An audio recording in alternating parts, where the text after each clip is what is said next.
sementara mengkondisikan kelas dulu. Jadi iya. kalau begitu mungkin Bu Reni saja dulu ya, Bu Reni. Nanti setelah Bu Reni baru Bu Yona. Bagaimana Bu Reni? Oke, Pak. Iya. Baik, Ibu Reni, kalau begitu nanti akan direview oleh Pak Arfan dan Ibu Tri Wulandari. Bu Tri ada? Siap ya Bu Tri? Ya.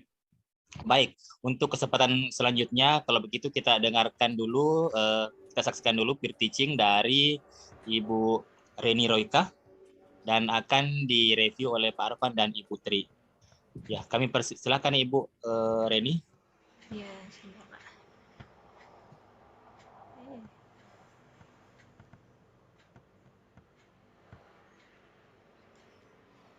Bismillahirrahmanirrahim. Terdengar nggak suaranya? Dengar Bu. Assalamualaikum warahmatullahi wabarakatuh, anak-anakku sekalian. Apa kabarnya siang hari ini? Baik semua ya. Sehat Bu. Sebelum kita mulai pembelajaran kita di siang hari ini, marilah kita berdoa dulu. Bismillahirrahmanirrahim. Amin. Alhamdulillah. Nah, selanjutnya apakah ada yang tidak masuk hari ini? Masuk semua ya? Lengkap Bu. Oh iya. Sehat-sehat semua ya, Nana. Oke. Kita lanjut. Nah, ini melanjutkan. Masih ingat tidak pelajaran kemarin tentang apa? Ayo. Nah, tentang apa ya kemarin ya? Masih gaya antar molekul. Jadi kemarin kita sudah belajar gaya antar molekul, tapi belum tuntas ya. Cuma sampai apa kemarin? Ada yang masih ingat?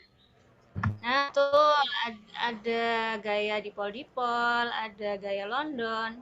Satunya dipol terinduksi. Nah, masih ada kaitannya dengan pembelajaran kemarin. Jadi hari ini kita masih membahas tentang interaksi antar molekul, anak-anak ya. Jadi masih ada kaitannya dengan air yang mendidih seperti itu. Terus, nah ini adalah IPK yang akan kita capai hari ini. Tujuan pembelajaran kita hari ini. Nah, selanjutnya Ibu akan membagi kalian ke dalam kelompok yang sudah Ibu tentukan sebelumnya ya. Ini berdasarkan hasil nilai ulangan yang kemarin. Jadi yang nilainya rata-rata di bawah rata-rata sama yang bagus-bagus, yang di atas itu nanti dihidrogenkan, dicampur gitu biar tidak ada yang lebih pintar gitu ya. Jadi kelompoknya nanti ini sudah saya susun. Jadi ada leadernya. Nanti dibagi-bagi tugas ya. Satu kelompok 4 orang ini. Nanti ada yang pengumpul materi, perangkum, peneliti. Nah, gitu ya. Nah, selanjutnya anak-anak sudah berkumpul ya dengan kelompoknya masing-masing. Nah, sekarang bisa dicek bahan ajarnya sama LKPD-nya itu di laptopnya kalian, atau nanti bisa juga ngambil di depan ya yang cetaknya. Nah, selanjutnya. Nah, coba ini perhatikan. Ini apa ya namanya ya? Ada yang tahu ini gambar apa? Grafik Bu. Grafik. Ya, Grafik. pinter Bu. Ya, pinter Ananda ya. Jadi ini ada sumbu X sama sumbu Y. Coba Ananda Wuri. Iya, sumbu X-nya itu apa ya? Ya, benar. Itu adalah berat molekulnya. Kemudian, siapa yang bisa tentang sumbu Y-nya itu apa?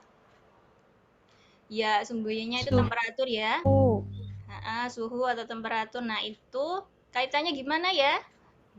Jadi temperatur di situ yang dimaksud adalah titik didih. Dihubungkan dengan sumbu X-nya adalah berat molekul. Yang kalian sudah pelajari sebelumnya ya. Jadi, nah di sini ada CH4, SiH4. Ini golongan berapa? Persenyawaan golongan berapa? Masih ada yang ingat? C, Si, Ge, Sn? Golongan Iya. 4 dan 5. Oh iya, benar ya, golongan 4 ya. Nah, selanjutnya ada ini, apa ini? NH3, PH3, ASH3, SbH3. Ini persenyawaan golongan berapa? 5, Bu. 5. Oke, pinter semua ya. Alhamdulillah. Coba yang sekarang ini. Oh, ini dulu harusnya. H2O, kemudian H2S, H2SE, H2TE. Persenyawaan golongan berapa ya? Golongan 6, Ibu. Iya, pinter Mbak Linda. Selanjutnya ada HF, ada HCl, ada HBr, ada HI. Ayo, golongan berapa ini senyawanya? Golongan 7A ya, benar. Nah, ini adalah grafik yang menunjukkan hubungan antara titik didih dengan berat molekul. Jadi di sini yang golongan berapa ini tadi? 4 ya. Golongan 4 ini teratur ya. Jadi kenaikan berat molekul itu diikuti dengan kenaikan titik didihnya. Nah, lalu ini di golongan berapa? 5, ada golongan 7 sama golongan 6. Nah, ini grafiknya ada yang berbeda ya. Nah, ini harusnya kan di bawah. Kalau berdasarkan berat molekulnya ya. Nah, ternyata dia ada di atas atau ternyata temperaturnya tinggi. Tidak seperti keteraturan pada yang golongan keempat. Nah, kira-kira ada yang tahu tidak ya? Coba masalahnya apa berarti? Nah, jadi ini ya masalahnya ya. Mengapa titik didihnya H2O, HF, sama NH3 itu kok terlampau tinggi jika dibandingkan dengan senyawa segolongannya? Terus bagaimana jika H2O yang sama ini kita konsumsi ya, air itu ya. Nah, ini kalau misalnya dia mengikuti yang tadi itu, kenaikan berat molekulnya sebanding dengan titik didih. Nah, seperti apa ya? Nah, coba kalian pecahkan ya masalahnya itu. Coba. Nah, selanjutnya nanti kalian di dalam kelompoknya itu diminta untuk memecahkan masalah tersebut dengan cara baca literasi, diskusi, browsing internet. Seperti itu ya, dan ditanyakan anak-anak. Tidak ada ya. Nah, selanjutnya nanti setelah diskusi, saya kasih waktu 15 menit untuk diskusi. Jika sudah, iya, selanjutnya kita presentasi yang anak-anak tadi dapatkan dari hasil diskusinya apa. Iya, kelompok 1 bisa maju duluan. Nah, terima kasih. Lanjut ya, kelompok selanjutnya.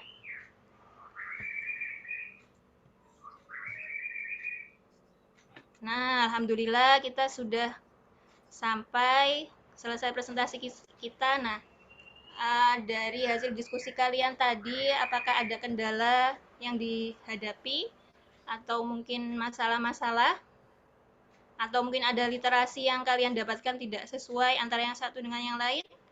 Tidak ada ya? Jadi memang sudah benar apa yang kalian dapatkan tadi, yang kalian presentasikan tadi ya, tentang ikatan hidrogen dan hubungannya dengan sifat fisik senyawa. Nah, terima kasih karena sudah berusaha keras pada pemecahan masalah hari ini. Nah, selanjutnya kita evaluasi ya. Nah, kita post test dulu 5 menit. Oke, sekarang boleh dikumpulkan ya anak-anak ya. Nah, alhamdulillah pembelajaran hari ini barangkali ada bisa menyimpulkan. Nah, jadi tadi ikatan hidrogennya kenapa? Iya, benar seperti itu ya. Jadi dia sangat kuat, makanya dia butuh energi yang tinggi untuk bisa mencapai titik didih. Nah, kalau misalnya dia tidak punya ikatan hidrogen gimana? Ya, gitu ya, benar ya. Jadi kalau nggak ada ikatan hidrogen ya tidak ada kehidupan di dunia ini. Karena apa? H2O-nya di suhu minus dia sudah mendidih. Jadi kita tidak bisa mengonsumsi H2O dalam bentuk cairan. Seperti itu. Nah, oke anak-anak, saya akhiri pembelajaran kita hari ini. dengan doa penutup majelis. Alhamdulillahirabbil alamin. Sekian dari saya. Assalamualaikum warahmatullahi wabarakatuh. Waalaikumsalam Assalamualaikum warahmatullahi warahmatullahi wabarakatuh. wabarakatuh. Ya, baik. Sudah ya? Sudah selesai Bu Reni? Sudah, Pak. Oh ya, baik. Terima kasih atas presentasinya Bu Reni. Untuk sekarang kita masuk pada sesi review yang akan direview oleh Pak Arfan dan Ibu Tri. Dan untuk kesempatan pertama mungkin saya berikan dulu kepada Ibu Tri. Silakan Bu. Ya, baik Pak. Ya, silakan. Terkait penampilan Bu Reni, sejauh ini sudah baik semuanya. Jadi ketika saya list di lembar observasi, semuanya sudah dilaksanakan dari alat persepsi, kemudian kelompok juga sudah heterogen, sumber belajarnya juga sudah oke. Cuman mungkin ada satu yang seperti menganalogikan dengan kehidupan sehari-hari itu mungkin belum ada tadi. Kemudian mohon maaf saya tadi juga akhir-akhir agak kurang fokus. Apakah sudah menyampaikan materi pembelajaran untuk berikutnya? Seperti itu. Dari saya mungkin itu Pak Arfan. Ya, baik, terima kasih Bu. Ya, baik, mungkin sekarang saya sedikit memberi tambahan saja dari apa yang disampaikan oleh Bu Tri, bahwa sejatinya tadi Bu Reni menurut saya itu sudah menampilkan ke semua tahapan. Ibu Reni pakai DL ya Bu? Discovery. PBL, Pak. PBL ya. Kalau PBL berarti yang merumuskan masalah harusnya siswa ya Bu. Kalau nggak salah sih begitu. Kalau nggak salah kemarin tadi kan Ibu tampilkan pertanyaannya di ini di apa namanya di apa PowerPoint ya slide-nya. Sepemahaman saya sih kan kemarin kalau PBL itu siswa yang merumuskan masalah itu. Kenapa? Jadi mungkin bagusnya tidak perlu ini tampilkan. Pun misalkan boleh ditampilkan nanti setelah dari siswa ceritanya. Siswa menuliskan baru ditampilkan bahwa ini masalahnya. Jadi seolah-olah bahwa itu memang masalah berasal dari siswa. Seperti Mohon itu. maaf Pak, itu untuk DL mungkin Pak Parvan. Kalau PBL itu dari gurunya masalahnya. Oh begitu, tertukar ya? Ya, ya karena ada di sintaknya itu orientasi masalah kalau di PBL. Kalau di DL itu stimulus. Pak. Iya jadi. Ya. Ya baik jadi tapi di PBL ada rumusan masalah kan? Orientasi masalah itu kita yang bukan merumuskan masalah ya Pak. Orientasi masalah terus habis itu Ya, mengidentifikasi masalah. Terus bukan merumuskan ya? Bukan siswa, gurunya. Kalau di PBL. Berarti Ya. kalau memang seperti itu artinya sudah tepat ya. Saya kira tadi kalau pemahaman saya kemarin sih PBL itu ya berarti tertukar ya. Saya kira tadi itu harusnya dari siswa yang menuliskan pertanyaan. Nah, kemudian selanjutnya tadi juga disampaikan oleh Bu Tri bahwa sebenarnya saya tadi mendengar ada persepsi terkait lingkungan sehari-hari, cuman mungkin kurang terlalu mendalam karena tadi hanya disebutkan bahwa tadi air mendidih kalau nggak salah yang di awal itu. Saya kalau nggak salah ingat ya itu tadi.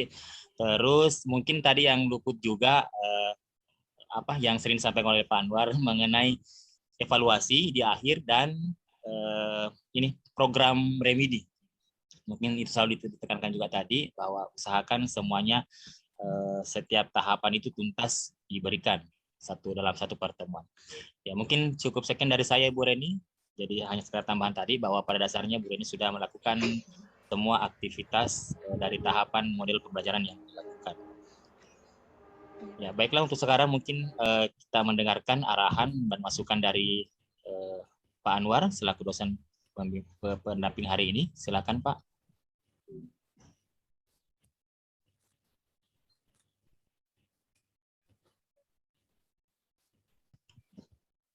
Ya, bagaimana Pak? Terdengar suara saya? Jadi silakan Pak, barangkali ada masukan atau arahan untuk Ibu Reni setelah tadi melakukan peer teaching. Disilahkan Pak memberikan arahan.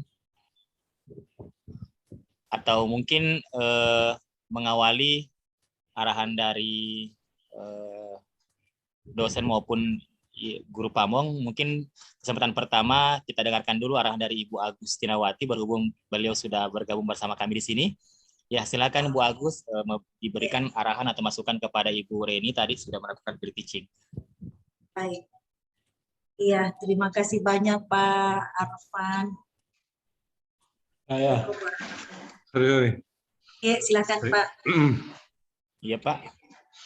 Oke, sudah sudah direview sama temannya ya? Sudah Pak, sudah. Oke, baik. Saya tidak bisa ya.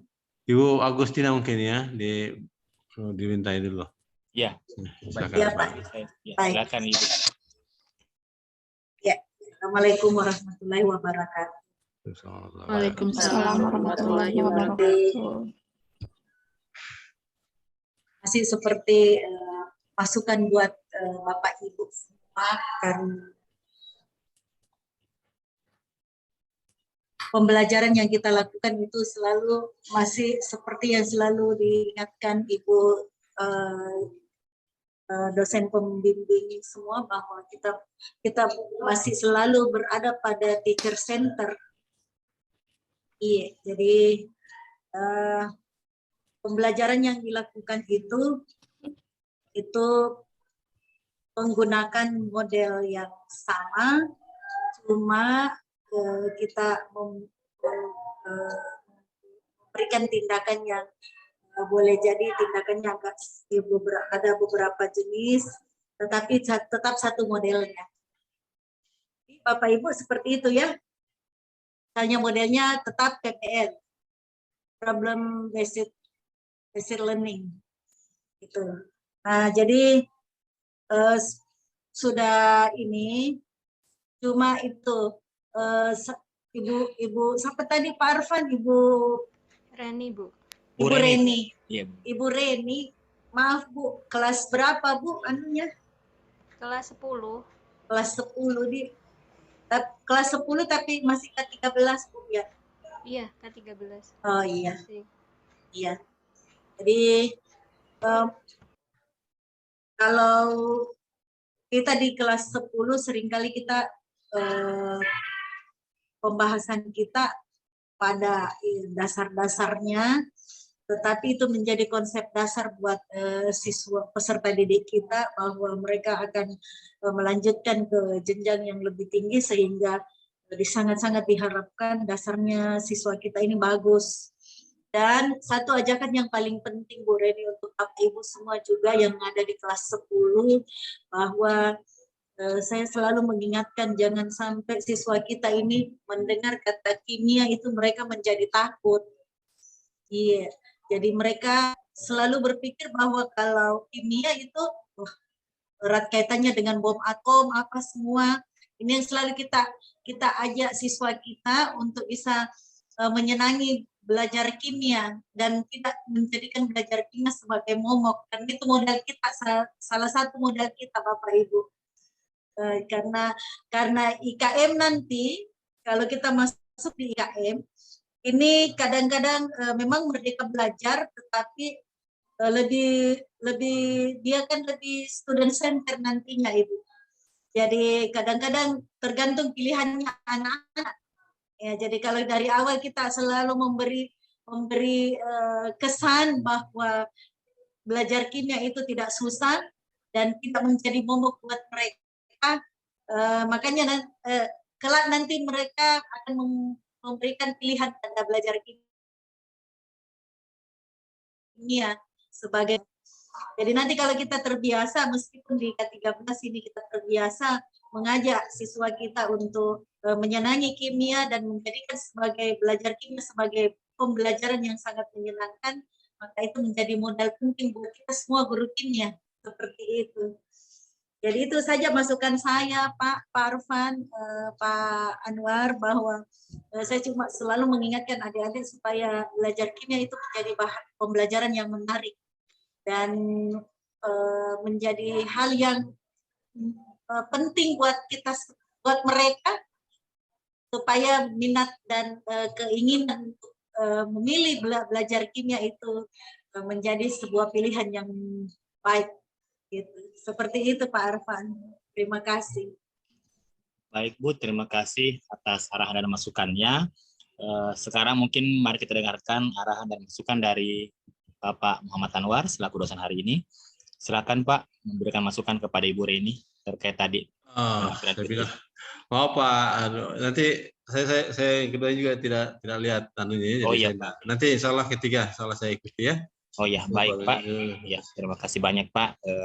Ya itulah tadi telah kita saksikan penampilan dari Ibu Reni dalam memberikan praktik mengajar sebelum terjun nanti ke PPL.